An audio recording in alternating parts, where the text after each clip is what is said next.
Bismillahirrahmanirrahim. Assalamualaikum warahmatullahi wabarakatuh. Saudara sekalian, sebelumnya dibahas pada akhir surat Mujadilah ini ya. Kriteria Hizbullah. Hizbun ini maknanya golongan Allah. Jadi Allah ini memiliki standar penggolongan, di mana penggolongan yang menurut standar Allah itu keperpihakan kepada tujuan Islam dengan cara hidup, menjalani hidup Islam. Ini ya. Akhirnya apa? Ya keberuntungan, dengan standar keberuntungan ya dunia sampai akhirat. Gitu ya. Yang sebelumnya itu ya, tidaklah engkau Muhammad menemui, menjumpai atau mendapatkan satu kaum. Gitu ya. Nah, kaum itu kan satu komunitas yang diikat oleh ikatan yang sama. Bukan ikatan kesukuan, bangsa, warna kulit atau bahasa, tapi diikat oleh pijakan standar keyakinan yang sama. Itu ya. Ikatan apapun yang dibikin oleh manusia pasti tanggal. Contohnya ikatan wilayah teritorial negara. Nah, kalau dia pindah ke warganegaraan kan lepas itu ya. Ikatan suku, kalau suami istri suku berbeda, anaknya kan sudah tanggal ikatan suku bapak maupun ibunya. Jadi ikatan-ikatan itu harus ada yang orisinil, asli, dan bukan dicipta oleh sesama kita. Itu ya. Orang-orang yang beriman yang landasan percayanya itu billah. Billah itu pijakan. Banyak orang iman adanya Allah, tapi aktivitasnya tidak diikat oleh ikatan yang Allah turunkan, apa Islam. Makanya orang mukmin ya harus ada yang dipijaki di dalam menjalani kegiatan ini. Saya menjalani larangan, saya yakin itu bahaya. Itu ya. Saya meninggalkan perintah, saya yakin bahaya. Maka di saat yang sama orang itu ya punya keyakinan adanya keselamatan maupun celaka. Gitu ya. Pilihan-pilihan itu benar apa enggak? Sering saya ulang-ulang ini supaya enggak lupa. Orang meninggalkan larangan itu baik. Seperti halnya orang menjalani larangan itu buruk. Atau sebaliknya, orang menjalani perintah itu baik, meninggalkan perintah itu buruk. Nah, tapi meninggalkan menjalani ini harus benar. Kalau yang ditinggalkan itu larangan Allah ya benar, sebab yang melarang Allah. Seperti halnya yang dijalani itu baik, tapi harus benar. Kalau standar yang dijalani itu perintah Allah. Ini yang mengikat. Tidak bisa berubah-ubah. Seiring perubahan gagal berhasil. Nah, makanya tidak kau temukan satu kaum yang kaum itu diikat oleh dasar iman kepada Allah. Apa yang diimani? Bukan adanya. Kalau adanya Allah itu orang musyrik percaya itu ya. Allah itu menciptakan segalanya. Tapi yang diingkari oleh orang yang ingkar kepada Allah itu standar aktivitas itu. Saya menjalani, tidak menjalani, ini dari siapa kamu? Nah, ini yang menentukan sah tidaknya ikatan itu. Nah, kemudian Allah menginformasikan adanya larangan, Allah menginformasikan adanya perintah. Ini yang harus dijadikan standar dalam menjalani atau tidak menjalani, bukan baik buruk. Ya. Kemudian wal yaumil akhir, percaya konsekuensi hari akhir. Itu ya, bukan konsekuensi jangka pendek ini, sebab konsekuensi jangka pendek akibat dari satu menjalani perintah meninggalkan larangan, atau sebaliknya itu jangka pendek gagal berhasil kan, itu bisa dimanipulasi, bisa dikasih hukum-hukum sanksi. Itu ya. Buktinya apa? Nabi Ibrahim dibakar gitu ya. Kenapa Nabi Ibrahim dibakar? Karena dalam pandangan orang yang menghukum Nabi Ibrahim itu melakukan kejahatan. Itu ya. Loh, kenapa Nabi Musa dikejar oleh Fir'aun? Karena Nabi Musa dalam standar pemahaman Fir'aun, standarnya digunakan dia penjahat. Loh, kalau bukan penjahat kenapa dia dikejar itu? Itu ya. Nah, sekarang kita percaya enggak adanya sanksi hari akhir? Bukan percaya peristiwanya. Di sana itu nanti ada konsekuensi yang harus diterima, dan itu pasti apa? Siapa yang menjalani itu ya perintah Allah, meskipun gagal di dunia nanti diganti lebih itu ya, gagal diganti. Lalu kalau gagal diganti berarti apa? Berhasilnya pun dapat ganti. Tapi itu ya, orang yang menjalani perintah bukan perintah Allah, itu ya, andaikan berhasil di dunia itu sanksinya berat di hari kiamat. Itu ya, berhasil itu saja dapat sanksi, apalagi gagal. Nah, itu ya. Nah, di sini percaya hari akhir itu percaya di sana itu ada pembalasan. Yang standar pembalasan itu larangan siapa yang kamu tinggalkan, perintah siapa yang kamu jalani. Itu nanti yang dinilai oleh Allah Subhanahu wa taala. Itu ya, itu yang dihitung. Kenapa? Yang dihitung itu sesuai dengan standar penghitungan. Yang tidak sesuai dengan standar penghitungan yang tidak dihitung. Itu ya. Nah, orang yang tidak memeluk ajaran Islam, apakah dihisab? Ini keyakinan ya. Tidak dihisab. Kenapa? Oh, tidak memenuhi standar Islam baik buruknya. Baik buruknya tidak benar, itu ya. Nah, di sini hadirin rahimakumullah. Jadi percaya sanksi hari akhir. Makanya sering disebutkan dalam Quran itu. Wattaqu yauman, ya, takutlah satu hari. Yang di hari itu rujukannya sama Allah. Turja'una fihi ilallah. Yang hari itu dikembalikan semuanya kepada Allah. Itu ya. Hadirin rahimakumullah. Sehingga wal yaumil akhir. Apa standarnya? Yuwaduna, mereka berkasih sayang. Ya. Yuwaduna itu saling berkasih sayang.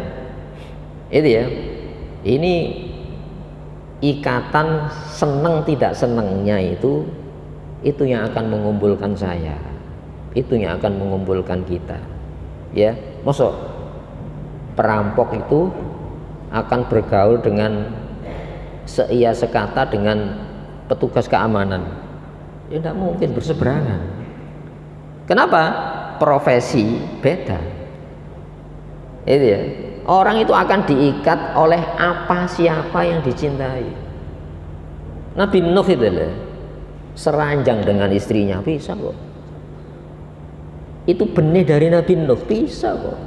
Kenapa? Standar pijakannya beda. Apalagi kita yang tidak ada hubungan darah. Rasulullah itu diusir oleh kaumnya. Yang mengusir Rasulullah itu satu suku, satu bangsa, ada satu darah, sedara dengan Rasulullah. Kenapa kau diusir itu? Ikatan senang tidak senangnya itu beda. Nah, itu. Nah, makanya ya, kamu tidak akan temui orang yang iman kepada Allah, iman kepada sanksi hari akhir, ya, saling mencintai man hadallahu wa rasulahu, orang-orang yang menentang Allah dan Rasulnya. Pertanyaannya gini, apa yang ditentang oleh penentang Rasulullah Muhammad SAW? Bukan pribadi Nabi. Loh, pribadi Nabi itu orang sebelum Rasulullah dapat wahyu sudah dicintai bangsanya. Itu ya. Siapa yang memberi gelar Al-Amin? Orang yang tidak bisa didustakan, orang yang harus dipercayai karena tidak pernah dusta. Siapa yang ngasih gelar itu? Belum jadi Nabi ya. Loh, setelah jadi Nabi yang seharusnya akan lebih dibenarkan.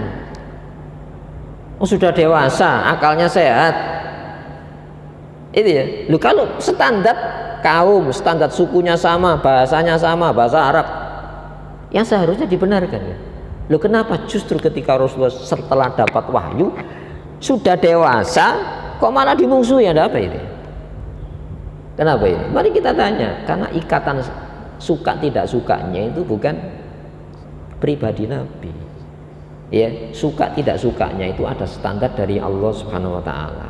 Itu ya. Oh, ini yang membedakan. Karena setelah disampaikan la ilaha illallah Muhammadur Rasulullah, itu harus mengkikis semua ikatan-ikatan suku, bangsa, warna kulit, bahasa, harus diikat apa? Dengan ikatan Islam. Itu ya. Oh, ini harus disampaikan supaya kita jangan pernah membanggakan apapun ikatan-ikatan yang Allah tidak pernah menjadikan itu ikatan hati sesama kita. Itu ya. Walau kanu aba'ahum, walaupun keberadaan mereka tadi aba'ahum, bapak-bapak mereka. Itu ya. Wa abna'ahum, dan anak-anak mereka, au ikhwanahum, atau saudara-saudara mereka, au asyiratahum, atau keluarga dekat mereka. Ulaika kataba fi qulubihimul iman. Mereka lah orang-orang yang dicatat sebagai sebuah ketetapan di dalam hati mereka. Apa itu? Keimanan kepada Allah Subhanahu wa taala. Itu ya. Berarti apa? Hati ini harus dijaga ya. Di sanalah Allah menetapkan letaknya iman, letaknya keyakinan. Itu ya. Jangan sampai hati kita ini ya, yang wadah, tempat di mana Allah mau mengisi iman itu terbalik gini. Mana bisa diisi? Padahal Allah menegaskan ma ja'alallahu li rajulin min qalbaini fi jawfihi. Allah tidak pernah membuat dua wadah hati di dalam di dalam dada seseorang. Wadah itu siji. Nek seneng ikatan di luar Islam, ikatan Islam itu muntap. Itu ya. Apa yang kau isi tidak akan pernah menyatu. Itu ya. Sampai Rasulullah SAW ada Salman Farisi. Salman Farisi itu orang Persia, warga negara Persia. Itu pelancong mencari Nabi akhir zaman. Ya, di mana Nabi akhir zaman yang dijanjikan ya hidup antara Mekah dan Madinah, dilacak. Sampai orang Yahudi itu mempercayai Nabi akhir zaman itu diutus di antara Mekah Madinah itu. Makanya ada tuan tanah namanya Yathrib, itu membeli tanah-tanah untuk apa? Menunggu hadirnya Nabi akhir zaman. Setelah Nabi akhir zaman itu turun, bukan dari warga Yahudi tapi warga Arab, tidak mau iman kok. Loh, padahal jelas itu ya. Jangan pernah menjadikan kesukuan bangsa warna kulit, apapun ikatan, itu yang mengikat senang tidak senang kita. Lu padahal tahu lo ya, lu siapa kita ini dibanding Yahudi Nasara yang jauh lebih tahu kepada Rasulullah Muhammad SAW. Nah, sehingga hadirin rahimakumullah, di waktu perang Salman Farisi itu waktu menerbas kepala lawan ini, khudha minni wa ana gulamul farsi. Terimalah tebasannya si anak Parsi itu. Apa kata Rasul? Bukan anak Parsi, kamu muslimin. Itu ya, sampai gitu. Hadirin rahimakumullah. Jadi ada kebanggaan apapun di luar kebanggaan sebagai muslim yang diikat dengan standar Islam, tujuan Allah, cara hidup Islam, tidak bisa digantikan itu. Dan itu ada di dalam hati seorang mukmin kepada Allah Subhanahu wa taala. Maka ulaika kataba fi qulubihimul iman. Itu ya, mereka lah orang-orang yang dicatat oleh Allah, ditetapkan iman. Ya, kita mengukur sendiri. Iya. Wa ayyadahum, dan memperkuat mereka biruhi minhu, dengan ruh pertolongan minhu. Apa makna ruh? Jibril. Itu ya, ada seorang penyair namanya Hasan ibn Thabit. Itu ya, orang Arab dulu, sastrawan Arab nyerang Rasulullah Muhammad SAW dengan Islam yang dibawa itu lewat syair-syair mereka. Ya, maka Hasan bin Thabit, Rasulullah, boleh saya membalas gubahan syair mereka yang menyerang kehormatan engkau ya Rasulullah dengan syair yang sejenis. Itu ya, kamu bisalah menyerang Arab tanpa harus mencederai saya orang Arab. Kamu menyerang Quraisy tanpa mencederai Quraisy, karena saya ini suku Quraisy. ya, maka memberikan jaminan Hasan bin Sabit ini, ya, saya akan selamatkan engkau dari apa? Dicederai kehormatan engkau dari syair yang saya gubah ini. Apa kata Rasul? Uzumhum, serang mereka itu. Wa ma'aka ruhul qudus, kamu akan disertai Jibril ya. Jadi malaikat Jibril sampai hari ini tugasnya belum selesai. Malaikat Jibril itu menurut sebagai tugas menyampaikan wahyu. Tapi roh, makna roh itu bisa bermakna pertolongan, ya, kelapangan, dan ruh di sini maknanya Jibril, itu ya. Wa yudkhiluhumul jannatin, dan Allah memasukkan mereka, ya, surga-surga tajri min tahtiyal anhar, ya, khalidina fiha radhiyallahu anhum wa radu'an. Allah meridhoi apapun dari mereka sebab mereka meridhoi Allah. Jadi Allah itu ridho dulu, Allah cinta baru manusia bisa mencintai Allah. Makanya disebut anugerah. Anugerah itu bukan agama, itu jangan beragama nurut seneng tidak seneng, ya, yang tidak disenangi. Lu Allah itu merentah kok. Ya lakukan, tidak senang nanti kamu senang. Itu perjuangannya di sana. Kamu ninggalkan berat, Allah melarang kok. Memang berat. Tapi kalau sudah kataba fi qulubihimul iman, jadi ringan itu. Justru perjuangannya di sana. Agama itu bukan senang tidak senang kok. Itu ya. Harus memaksakan yang tidak disenangi Allah tinggalkan, memang berat. Yang senangmu mah di sana kok. Itu teoritisnya itu gitu. Nanti Jibril itu datang memperkuat batin kita. Apa? Jangankan ikatan anak, jangankan ikatan suku, warna kulit bangsa.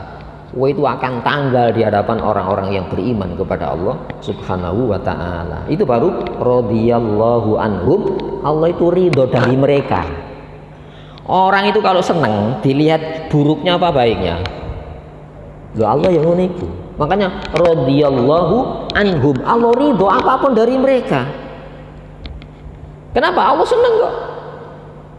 Itu ya. Dan senang itu ditetapkan oleh Allah di dalam dada kita. Baru waradu anhu, Allah, mereka ridho kepada Allah. Yang berat-berat jadi tidak berat, dong, senang. Nah, kita dites datang ke masjid males kok. Padahal masjid apa? Wa annal masajida lillah. Masjid itu rumah Allah loh. Nah, orang beriman itu dites apa? Ya memang berat datang ke masjid. Nanti kalau hatimu sudah terpaut di masjid, ringan. Qalbu rajulun qalbuhu mu'allakun bil masajid. Orang-orang yang dapat rasa aman dari tekanan, dari apa, siapa yang dicintai. Kenapa? Kita ini cenderung dikalahkan oleh apa, siapa yang dicintai, menyerah saya. Itu ya. Tapi kalau sudah batin kita ini di masjid, itu ya, rajulun qalbuhu mu'allakun bil masajid, seseorang yang hatinya terpaut di masjid tidak berat datang ke masjid itu. Malah datang mall malah berat. Terus sekarang datang ke mall ya, gak iso tuku kok seneng. Gak iso tuku lho. Mlebu asar maghrib gak ero. Nek mlebu masjid lho kepengin mulai ada apa kamu? Berarti apa? Belum ditetapkan iman di dalam batin kita. Coba nanti di rumah dibuka ya, surat At-Taubah ayat 18. Itu pengesahan iman itu, orang beriman itu memakmurkan masjid. Iman kepada Allah, kepada hari akhir, menegakkan sholat, bayar zakat. Itu ya, dikasih rasa aman. Apa? Innama ya'muru masajidallah. Itu harus ada waktu kunjungan ke masjid. Dan itu jangan apa? Sekarang kan enggak itu ya, sisa-sisa waktu ya. Ya kalau saya mau datang ke masjid, itu masjidnya gak gelem Bu. Itu ya, karena masjid itu terlalu mulia. Quran ini terlalu mulia. Coba, itu ya. Al-Quranul Karim itu ya. Al-Quranul Karim. Apa maknanya Karim itu? Penuh mulia, penuh kemuliaan, penuh keramat itu. Lu kita itu keramatnya Quran gak gelem. Karomah mana Quran dengan kitab-kitab selain Quran? Ayo, Hadirin rahimakumullah. Karena ini karomah itu kemuliaan. Tanda orang dimuliakan oleh Allah itu senang membaca Quran, itu ya, senang memahami Quran. Kalau ada ngaji Quran, masya Allah betah, itu ya. Hadirin rahimakumullah. Maka ulaika hizbullah, mereka lah golongan Allah. Ya, ala inna hizballahumul muflihun. Ketahuilah, warning ini, hati-hati, ya. Inna hizballah, sesungguhnya golongan Allahumul muflihun, mereka lah orang yang bahagia. Kita itu minta bahagia, tapi syarat-syarat standar kebahagiaan tidak pernah dipahami. Itu ya. Nah, makanya ini akhir surat surat Mujadilah. Apa korelasi hubungan dekat dengan pembuka surat? Itu ya. Subhanallah, bertasbih, yang tasbihnya itu lillah, untuk Allah. Kalau kita bertasbih kan ada target, saya dapat apa. Belum sampai gini, saya bisa bertasbih dulu, saya dihormati oleh Allah. Itu ya. Loh, orang seneng itu kan tidak minta ganti. Kalau tasbih kita itu minta ganti, semesta raya itu memandang tasbihnya itu anugerah Allah. Iya, subhanallahi, bertasbih. Yang tasbihnya itu bukan untuk seneng saya, supaya saya dapat seneng, supaya saya terhindar dari yang tidak saya senengi. Niku gak murni niku. Subhanallah, bertasbih untuk Allah. Itu ya. Nah, ketika kita dilarang itu ya, lalu kita bisa menjauhi larangan, jaluk ganti dah. Ketika kita diperintah, bisa menjalani perintah, jaluk ganti dah. Oh, dihormati kok minta ganti gitu, Pak. Sebab orang yang menjalani larangan Allah itu jahat. Loh, ketika kita terhindar dari kejahatan, kok jaluk ganti itu gimana? Ini kita bicara hakikat itu. Hakikatnya nanya hakikat itu. Sehingga disimpulkan dalam ilmu tauhid itu, man abadallaha li syai'in yarju minhu aw liyadfa'a al-uqubata minhu fama qama bihaqqil ubudiyah. Siapa yang taat kepada Allah untuk mendapatkan apa yang dikarepi atau terhindar dari hukuman yang ditaati, maka dia belum dinilai menegakkan hak-hak ibadah kepada Allah Subhanahu wa taala. Ini Pak Quran ini. Ya. Subhanallah. Kamu apa? Kamu itu manusia. Mau diperintah bisa menjalani perintah kok jolok ganti. Dilarang bisa menjauhi larangan minta ganti, itu gimana? Ma itu apapun. Jangan dikira benda-benda itu mati. Benda-benda itu mati kalau tolok ukur mati hidupnya itu saya. Tapi masing-masing benda itu kan punya karakter kehidupan masing-masing. Apa hidupnya benda-benda itu? Tasbih kepada Allah Subhanahu wa taala. Lu kita ini dikasih hidup dengan karakter hidup yang istimewa. Kemudian dikasih tugas yang dengan tugas itu menghidupkan kita. Itu ya, on ayate ya, ya ayyuhalladzina amanus tajibu lillahi war rasul idza ta'akum lima yuhyikum wa'lamu annallaha yahulu bainal mar'i wa qalbi. Orang beriman, istajibu, turutonola, ya, penuhi respon, jawab, ya. Lillah, yang jawabanmu itu untuk Allah, war rasul, untuk rasul, ya. Idza ta'akum, saat memanggil kamu, lima yuhyikum, sesuatu yang menghidupi kamu. Itu ya, apa yang menghidupi kita ini? Yang dilarang Allah jauhi, itulah kehidupan. Ya, yang diperintah Allah jalani, itulah kehidupan. Kenapa? Hidupmu itu hidup ruh, bukan hidup jasad ini. Kalau jasad, kalau materi, semuanya tasbih kepada Allah Subhanahu wa taala. Ayo, hakikat yang mana hakikat itu? Hadirin rahimakumullah. Ma fis samawati wa ma fil ard. Segala yang ada di dalam bumi dan segala apa yang di langit itu, semuanya tasbih kepada Allah Subhanahu wa taala. Kenapa? Tasbih mereka itu untuk kehidupannya. Tapi kamu punya tasbih dalam bentuk aktivitas. Itu ya. Seneng diukur ya. Yang saya senangi itu apa disenangi Allah. Yang saya benci itu apa dibenci Allah. Nah, itu kehidupan kita. Itu ya. Pernah difahamkan ketika kita bisa menjauhi larangan Allah itu ada kehidupan, ketika kita bisa menjalani perintah Allah itu kehidupan. Loh, kenapa kamu minta ganti? Ayo, minta ganti. Wa'lamu, ketahuilah ya, annallaha, bahwasanya Allah yahulu bainal mar'i wa qalbi. Allah itu yang mendindingi antara seseorang dengan hatinya. Apa? Cinta, dinding cinta benci. Itu ya. Orang yang paling membenci Rasulullah, Sayyidina Umar, jadi orang yang membela Nabi. Orang yang paling mencintai Nabi, Abu Thalib, itu menjadi pembenci Nabi. Itu ya. Ayo coba, kalau ini sekat iman itu dicabut, ikatan cinta kita ini bukan iman kepada Allah lagi. Makanya jangan main-main ini. Korun itu peci taruh Nabi Musa alaihissalam. Itu ya, lu kok jadi musuh? Kok jadi musuh? Siapa itu? Wallahu wa'lamu annallaha yahulu bainal mar'i wa qalbi. Ketahuilah Allah yang mendindingi hati seseorang dengan hatinya.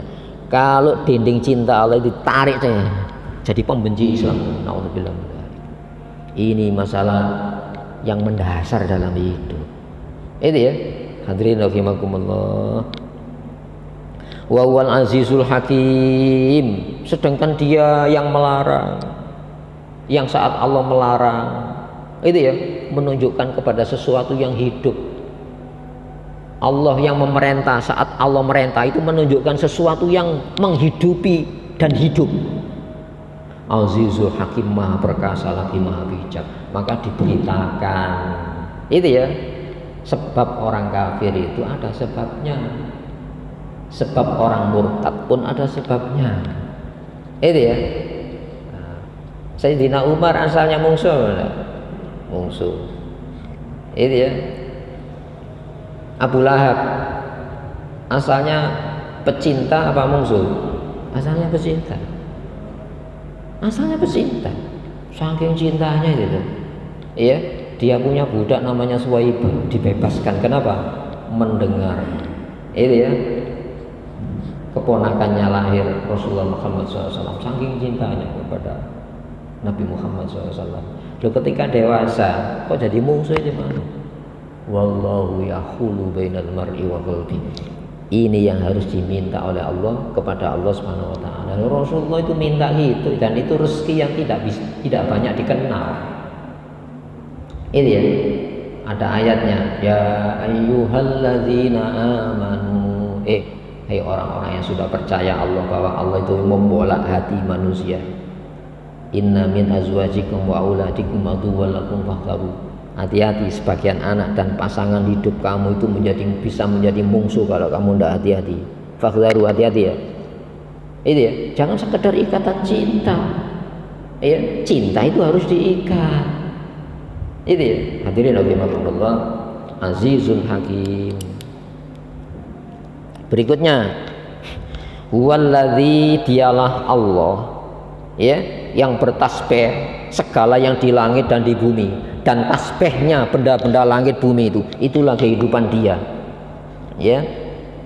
Wallazi akhraja, yang mengeluarkan alladzina kafaru, orang-orang yang mengkufuri Islam, itu ya, sebagai cara hidup, padahal mereka tidak pernah mengkufuri Allah. Itu pencipta semesta raya.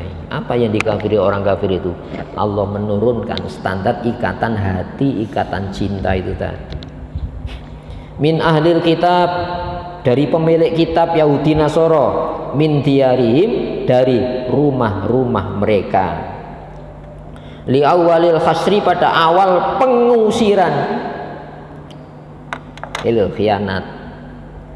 Rasulullah dulu ketika pindah di Madinah, yang asalnya kendali politik Madinah itu ya, dibawa kendali konglomerat Yahudi Nasoro. Jadi mulai biar yang ngono iku. Kalau sekarang istilahnya apa ya? Pedagang-pedagang yang menguasai kebijakan politik ya. Apa ya istilahnya? Sing dikenal iki. Ya? Oligarki. Ya biyen iso ono biyen iki. Iku yang memegang hasrat menciptakan boneka-boneka ya ini. Itu ya. Maka Rasulullah mengikat dengan ikatan agam piagam Madinah. Piagam Madinah. Kalau dalam konteks Indonesia Jakarta Charter itu, piagam Jakarta itu. Itu ya. Itu sebetulnya diilhami dari piagam Madinah itu. Makanya UUD 45 dan Pancasila itu dalam pemahaman umat Islam itu alat dialog bernegara, fikih bernegara. Karena multi agama kan, harus ada setia kepada Madinah. Kalau Madinah itu diserang, maka seluruh warga Madinah, agama apapun harus membela Madinah. Kalau terjadi pertikaian, kembali kepada Rasulullah Muhammad SAW. Itu ya, itu ikatan. Tapi apa yang terjadi? Mereka khianat. Ya, ternyata mereka membangun persekongkolan dengan orang-orang Mekah yang melakukan apa? Tindakan sehingga Muslim yang di Mekah tidak aman, sehingga harus melakukan imigrasi ke Madinah. Itu ya. Itu sampai membangun apapun sarana-sarana untuk jebak umat Islam. Ya, Allah yang mengeluarkan mereka. Ya. Madonantum, kamu sekalian Muslim tidak menyangka ayakhruju, mereka itu keluar. Kenapa? Kuatnya kekuatan ekonomi mereka itu. Mereka kan sakit hati. Loh, ternyata penduduk Madinah itu 2 abad perang terus. Aus Khazraj itu perang. Yahudi Nasoro itu dibelah oleh 2 suku, Aus dan Khazraj. Itu 2 abad bertempur terus itu. Pegel. Itu ya. Akhirnya apa? Sebab di dalam Alkitab, Taurat maupun Injil diberitakan perang itu akan mereda kalau kamu ya mengikuti standar iman yang dibawa Nabi akhir zaman. Maka delegasi Madinah itu ke Mekah karena ada berita itu ya. Ini Nabi akhir zaman ini sudah diturunkan oleh Allah, turun di Mekah. Tanda-tandanya sudah disebutkan. Maka ada delegasi khusus ya yang meminta Rasulullah pindah ke Madinah. Iya. Untuk apa? Hanya engkau wahai Rasulullah yang bisa mendamaikan perang yang 2 abad yang terjadi antar kita ini. Itu ya. Akhirnya kendali politik di bawah Rasulullah, sehingga Rasulullah berinisiatif mengikat ikatan apa? Bersama untuk tinggal di negara yang namanya Madinah itu. Tapi di kemudian hari mereka tidak rela membangun persekongkolan dengan orang-orang kafir di Jazirah Arab, terutama Mekah. Untuk apa? Memungsuhi negara yang baru berdiri di Madinah itu tadi. Jadi wadhannu, dan mereka pun mengira dengan kuat annahum, bahwasanya mereka mani'atuhum, mampu melindungi mereka apa? Husunuhum, benteng-benteng mereka. Benteng apa? Madinah kalau bentengnya itu. Ya kekuatan uang itu tadi. Kekuatan jaringan waktu itu. Itu ya, jaringan bisnis, jaringan ekonomi, jaringan politik, persekongkolan rahasia. Untuk apa? Supaya negara yang baru tegak ini tidak akan pernah berdiri selamanya. Sebab diyakini kalau umat Islam itu keluar dari Mekah, pasti akan suatu ketika bisa menghancurkan kekuatan Mekah. Itu ayat yang mengatakan apa? Wa ma kana Allahu liyu'adzibahum wa anta fihim. Itu ya, itu fikihnya itu gitu. Wa ma kana Allah, dan tidaklah sekali-kali Allah itu liyu'adzibahum, akan menghukum mereka, wa anta fihim, sedangkan engkau Muhammad masih tinggal di Mekah. Bagaimana mau disiksa orang Rasulullah tinggal di sana? Itu ya. Makanya kenapa Rasulullah itu dihalangi keluar Mekah? Itu rahasianya. Jadi mereka itu paham, nek Rasulullah itu di Mekah, tidak akan mungkin Mekah itu dihancurkan. Itu ya. Maka dihalangi. Itu teori ini sudah dipahami oleh mereka. Itu ya. Wa ma kana Allahu liya'dzibahum wa hum yastaghfirun. Allah tidak akan menghukum mereka sedangkan mereka itu mohon istighfar. Apa mau istighfar? Masa orang kafir istighfar dengan Allah? jadi penduduk muslim. Nah sekarang enggak. Muslim kok kumpul dengan musuhnya Allah itu gimana? Ya enggak akan mungkin disiksa musuhnya Allah. Kamu istighfar di tengah-tengah mereka. Mana dibiayai. Ayo istighfar kamu tak biayai. Masya Allah. Aku mandi istighfar ini. Itu ya, enggak akan mungkin. Masya Allah. Wa dhannu, dan mereka itu punya persangkaan kuat bahwa benteng-benteng yang mereka bangun itu, benteng itulah yang mampu mempertahankan mereka minallahi, dari azab Allah. Ini loh ciri kemenangan Islam itu. Makanya perlu dicatat, ciri kemenangan Islam itu yang ditolong merasa tidak akan pernah bisa menang, sedangkan yang dikalahkan merasa tidak mungkin bisa kalah. Kenapa? Allah tidak mau diakui kemenangannya oleh siapapun. Makanya turun surat An-Nasr itu, malah disuruh apa? Idza jaa nasrullahi wal fath wa ra'aitan nas yadkhuluna fi dinillahi afwaja fasabbih bihamdi rabbika wastaghfir innahu kana tawwaba. Itu ya. Makanya tidak boleh, kadang-kadang belum menang yang jasa itu jasa saya itu. Lo gak bakal, Allah gak gelem. Itu ciri kemenangan Islam itu, orangnya hatinya tidak pernah merasa punya andil atas tegaknya agama Allah ini. Itu Allah yang memiliki agama Islam itu. Dengan cara Allah akan mengawal tegaknya agama ini. Makanya fa'atahumullahu min haitsu lam yahtasibu, maka Allah mendatangkan azabnya dari arah yang mereka tidak sangka-sangka, termasuk kita. Coba kasus bagaimana Jepang itu menyerah dengan sekutu. Orang Indonesia tidak bakal bisa perang mengalahkan Jepang. Jepang itu layak menghadapi sekutu. Itu ya, dan itu sudah ditegaskan oleh para ulama yang ada di Nusantara ini. Nanti kemerdekaan Indonesia itu bukan lewat tangan bangsa Indonesia, karena Jepang itu mencengkeram di negeri ini. Makanya dulu ketika berdiri peta, itu komandan peta itu pasti kiai pesantren. Itu diputuskan dalam apa? Majelis Islam A'la Indonesia, tidak apa-apa gabung dengan Jepang. Kita apa? Kita akan dapat ilmu kemiliteran. Termasuk Pak Dirman itu komandan peta Banyumas, dan itu tokoh Hizbul Waton. Itu ya, Masya Allah. Ada Kiai Haji Zainul Arifin dari Jawa Barat yang pesantrennya di bumi anguskan Jepang. Itu luar biasa pahlawan itu. Sampai Masya Allah kadang-kadang kita itu tidak mengenal pahlawan kita. Itu ya, Jepang itu hormat kepada Pak Dirman di depan kantor pertahanan Menteri Departemen Pertahanan Jepang, patungnya Pak Dirman didirikan di sana. Masya Allah. Kenapa? Mereka memandang itu komandan peta yang paling berhasil. Masya Allah. Kalau kita ada buku namanya Jenderal Spur, itu ya, tebal bukunya ini. Itu memuji Jenderal Sudirman. Padahal Jenderal Spur itu mulai usia remaja itu sudah masuk akademi militer. Pak Dirman itu didikan siapa? Hizbul Waton. Itu ya, coba perang gerilyanya Pak Dirman itu dikaji di hampir semua sekolah militer di luar negeri, dan itu menjadi disertasi Abdul Haris Nasution Jenderal di Universitas Monash Australia. Apakah Jenderal Sudirman pernah sekolah akademi militer? Itu ya, Masya Allah, terinspirasi dari Al-Quran. Hadirin rahimakumullah.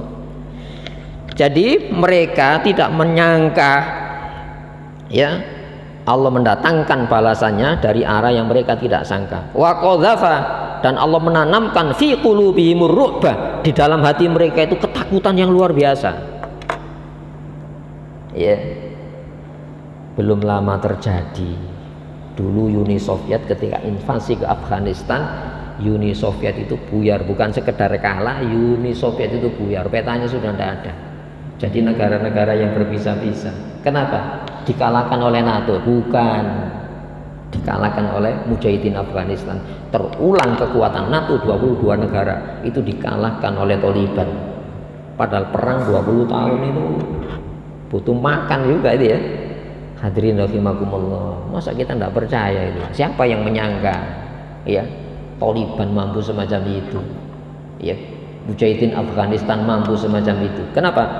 Allah menetapkan ayyatahum ya kataba fi qulubihimul iman.